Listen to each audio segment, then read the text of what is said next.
To learn about the off-grid lifestyle and to be inspired to live your dreams, click subscribe so you don't miss anything.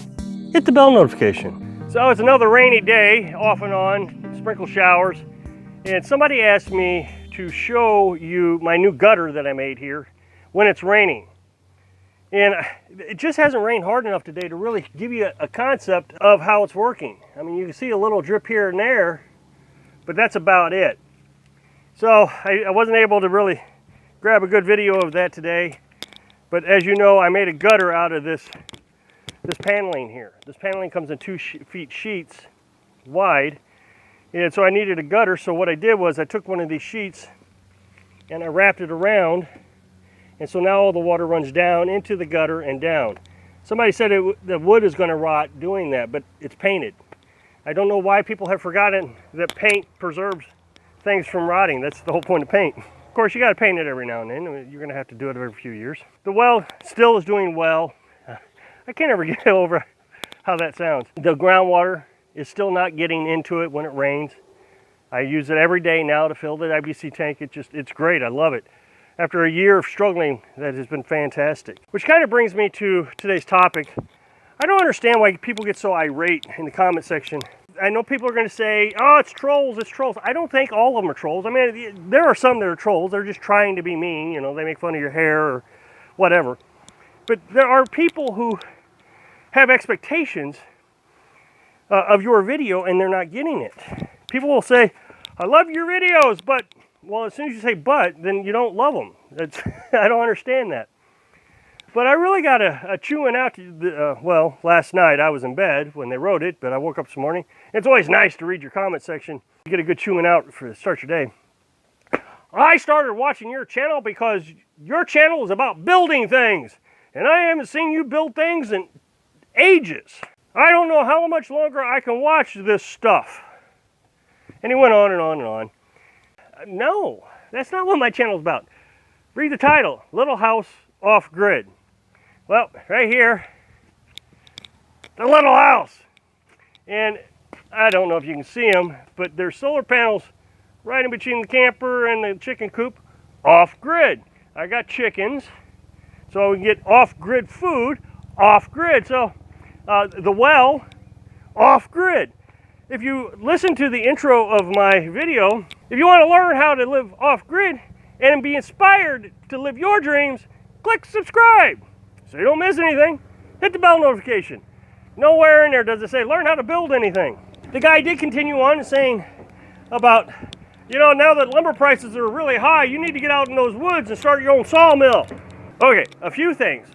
It wasn't that long ago, maybe a month and a half ago, I completely redid the well. That was a several part series of me fixing the well. Then I moved on to the porch and I put a porch roof on. I think that was the next step.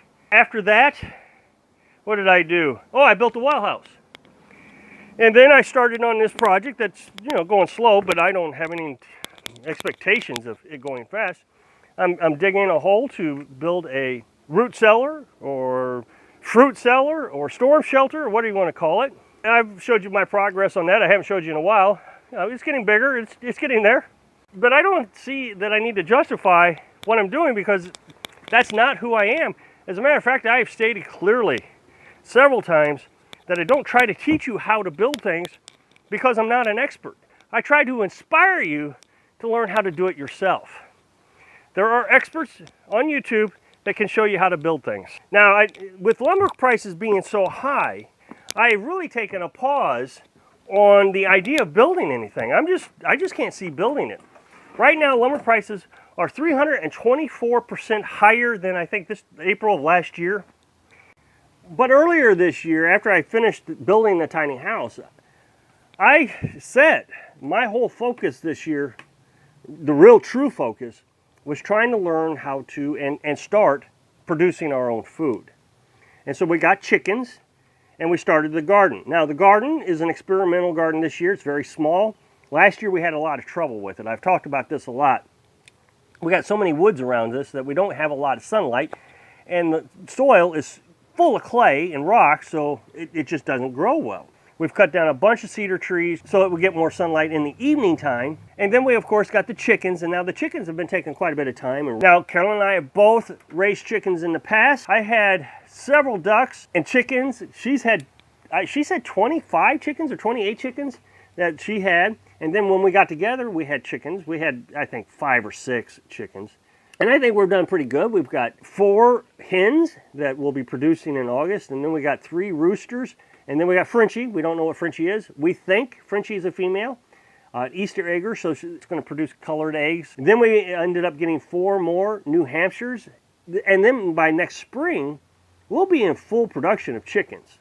I really have a lot of hope with our chickens. In August, we'll start getting eggs. And the Buff Orpingtons will produce all year long. They may slow down a bit, but they'll produce all year long. Now, to address we need to cut down our own trees. First of all, I only have 1.5 acres of wood line that I can cut into. And I'm telling you, firewood is so much more important than building something.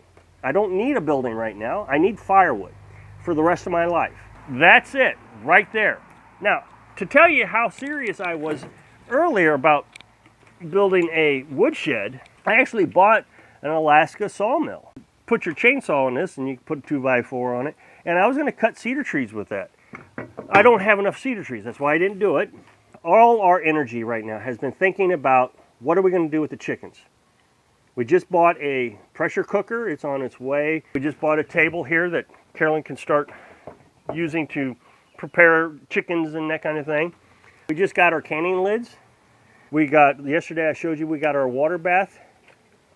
So we can actually can in the water bath. We're waiting for the pressure canner to show up.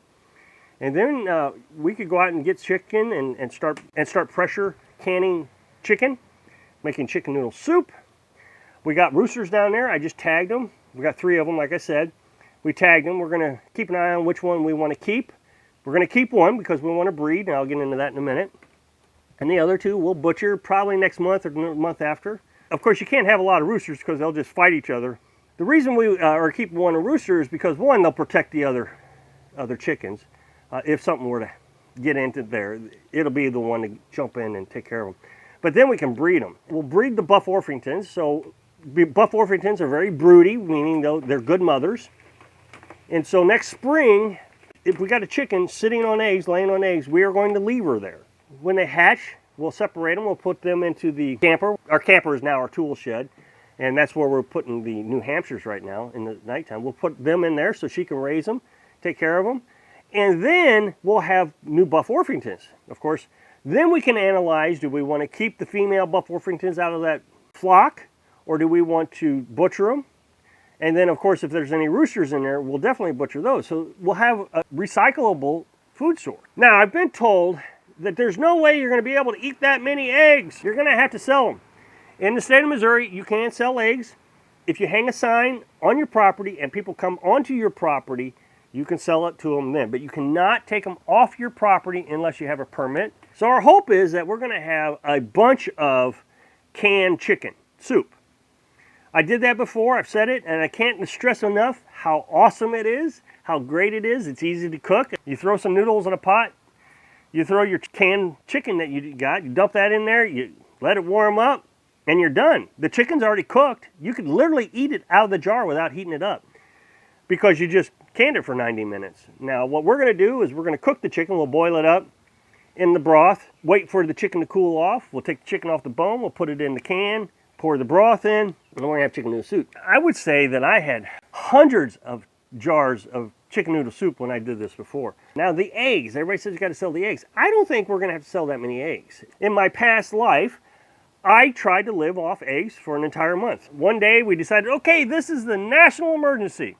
Stores are closed, you can't go buy anything. So whatever we had in the house is what we decided we were going to eat, and our chicken eggs.